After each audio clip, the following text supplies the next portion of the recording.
ครับสวัสดีเด้อพ่อแม่พี่น้องสวัสดีFCทุกท่านล่าสุดพี่น้องแม่ค้าหมูแม่ค้าซื้อหมูพอมินิมาแล้วมาลุ้นกันว่าสิกิโลเท่าไรกันแน่นี่รถหุ่นได้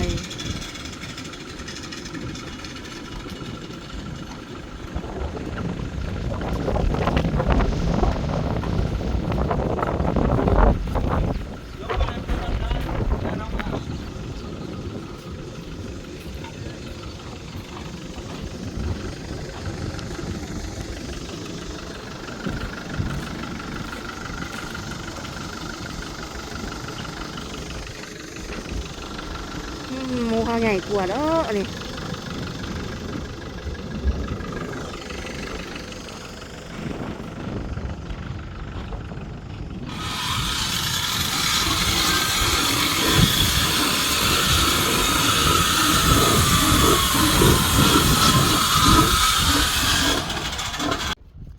ล่าสุดเปิดกล่องมาอีกทีแม่ค้าอันนี้เลยพี่น้องมาเห็นหมูโตใหญ่มาตีนู่นตีนี่พากันขึ้นรถไวๆเมื่อไรแต่อยากหัว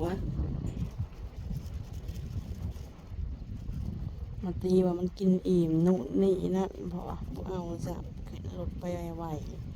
ๆไม่เอาก็ไม่ขายไม่อยากขายเท่าไหร่พวกนี้วะ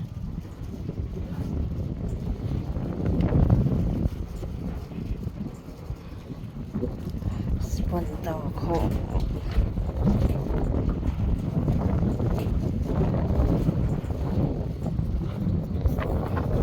อื่นก็สิได้หมู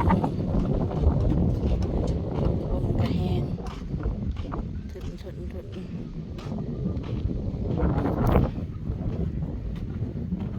ปิดกล่องใหม่ทีตอนเขาเอาไปเบิ่งหมูเขาไม่ได้ถ่ายคลิปซ้ำปักกล่องดีว่ามันกินอิ่มจังสับจังสี่บาทนี่บ่เอาขึ้นรถเมื่อไหร่ตลกอันนี้ตลกจริงๆอันนี้เป็นตาขี้มูนี่ตาขี้มูไว้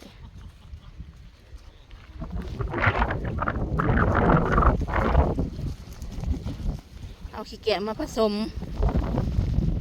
ส่วนมาตากไว้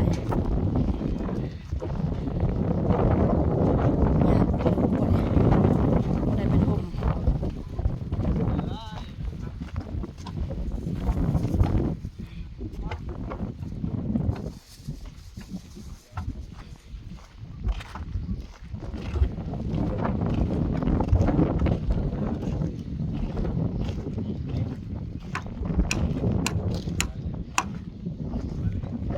วันนี้เกะกะอัน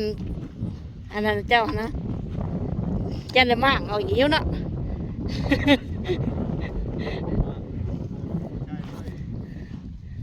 พวกไก่มัน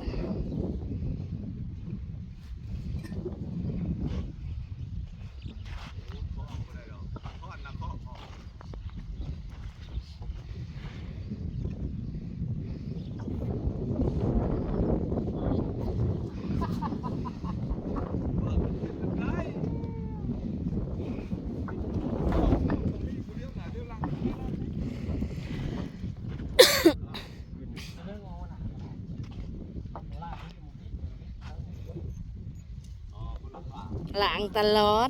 ไปดีพี่น้องหลังตลอดเอาไหมคะจ้ะนะเลี้ยงไว้จนออกลูกข้าวมันข้าวจะปลาซิวมาเห็นหมูอ้วนย่านมันน้ำหนักลายย่านหมูรับน้ำหนักหลายไปไหวเลยไปเลยโบกมือบายเลยข้าวกินหนาโอ้ยเจริญมู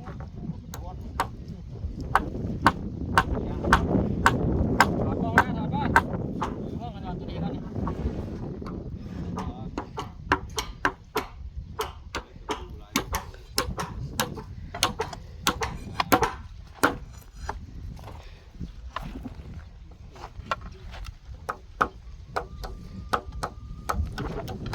แล้วบ่ใส่อันมัน ปักซี่มันเอาแต่หมูนะครับ เอาเปิดนั่นน่ะลุง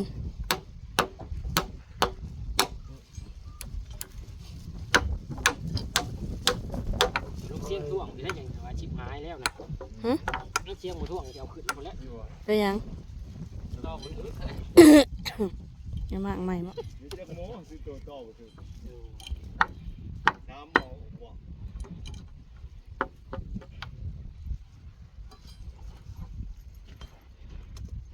ได้ดับมือถือแล้วตัวกระดาษมือถือบ่น่ะ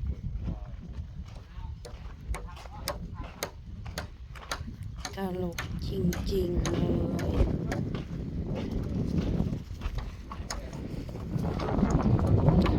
ใส่อันใหม่อันนี้สิแล้ว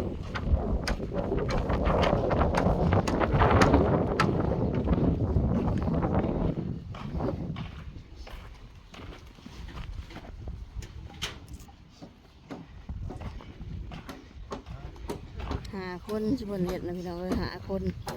คนหนึ่งติดงานแล้วบ่ใส่อันใหม่อันเขาเอิ้นหยังก็ ขาว ใส่ขาวแล้วบ่แล้วบ่ใส่ขาวมือนี่ แล้วไปให้แล้วอยู่มันน่ะ อืม ติดปาก มันงานแก้อีกเลย งานแกะงานแกะ ก็ต้องปิกนิกพี่เบิ่งกันก็น้องเลย แล้วมุงเลยบ่ อยู่แล้ว เจ้าสั่งเอาอยู่ใส่ก็สั่งมาซีอยู่หันนะ รู้สึก สั่งเลย แล้วช่างบุปินแล้วมันบ่น เออแทกบ่ตัวเก่าเนี่ยบ่มุงบ่ตัวเต็งไว้เท่านั้น บ่ เฮ้ยเธอ ไม่ไปเลย เออ ไม่บ่มันแล้วเข้ากันแล้วก็แก้ ตัวมันสิจักเพ่นเนาะบัดนี้ รถเป็นร้อยหมดแล้ว ป้าดทิ้งโทหมูกับบริคายบ้านนี่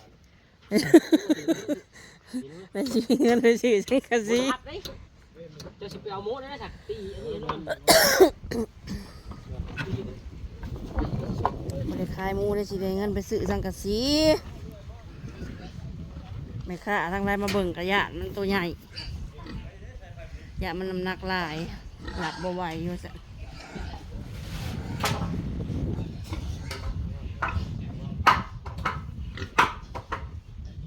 ใช่เนาะตัวแม่ตัวเธอโอ้ตัวแม่สีแดงแดงตัวแดง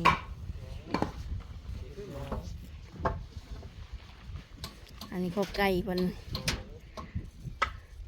ยันละมากอยู่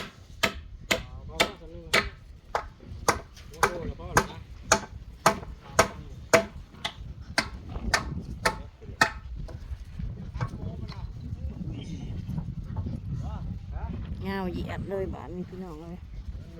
งูบดคายมีแต่โตออกโตออก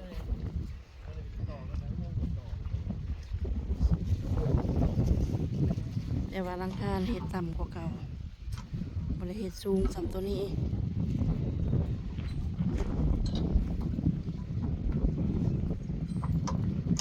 เปิดลายแผ่นเจอไปแล้วเป็นร้อยว่าสั่งปฏิทุก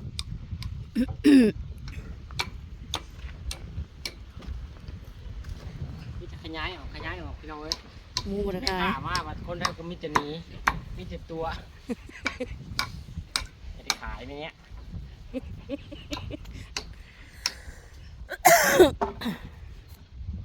สองอันคนอะไรมาเบิ่ง นี่ตัวไม่ค่าลาย อืม เรื่อยเนาะขายอย่างนี้บ่มีผู้ซื้อจ้ะพี่น้องเลยขายแล้วเลี้ยงไว้อย่างนี้ว่าให้มันออกลูกข้างนอกควายอยู่เนาะโสยังปะ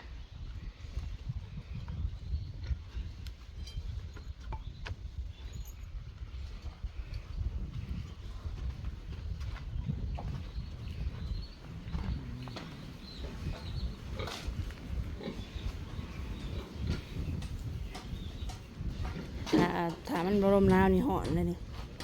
พอดีทำต่อออกมานี่มันก็สิบังแดดให้แน่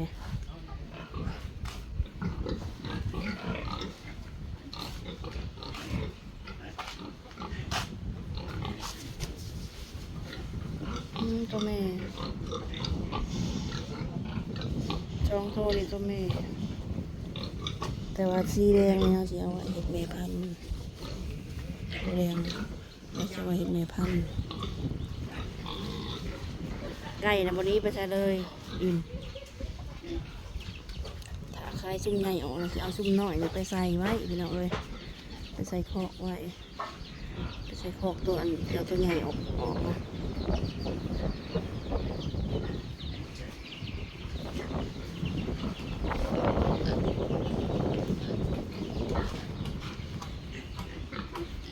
ราคาจะเถื่อก็เรียกว่านี่แหละเลยมาเบิ่งกันมาเบิ่งซื่อๆนะ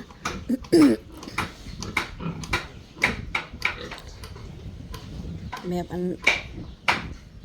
เพิ่นว่าอิหยังก็ยำมันนอกเมื่อน้ำตาลระยะมันนอกมันกินอิ่มว่าสั่นเอาเนาะพี่น้องจนค่ำเลยเอาเกลือมันแล้วเนาะอย่ามันหิวแต่ว่ามันกินอิ่มโพดว่าสั่นอย่ามันนอกน้ำทางว่าสั่น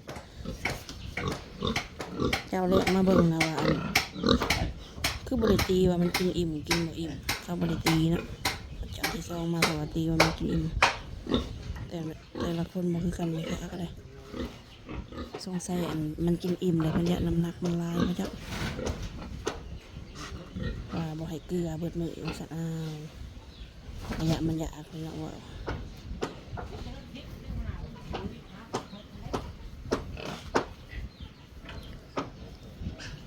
ต่อออกไว้พี่น้องเอ้ยเถื่อว่าอนาคตราคาหมูหน่อยถือราคาหมูหน่อยถือเขาก็สิซื้อหมูหน่อยมาใส่ไว้เพราะว่ายำหน้ามันราคามันลงก็จะว่าราคาหมูหน่อยลงว่าสักเถื่อว่ามีทุนก็สิซื้อมาใส่ของไว้ก็เลยเห็ดไว้เนาะโอเคพี่น้องสำหรับคลิปนี้เขาเก็บภาพบรรยากาศไปเพียงสักนิดก่อนพี่น้องเลยถ่ายไหมคะเบิดมือไหมคะมาเบิ่งเลยค่ะขึ้นรถนี้ไปไวๆพอกันคลิปหน้าเด้อสบายดี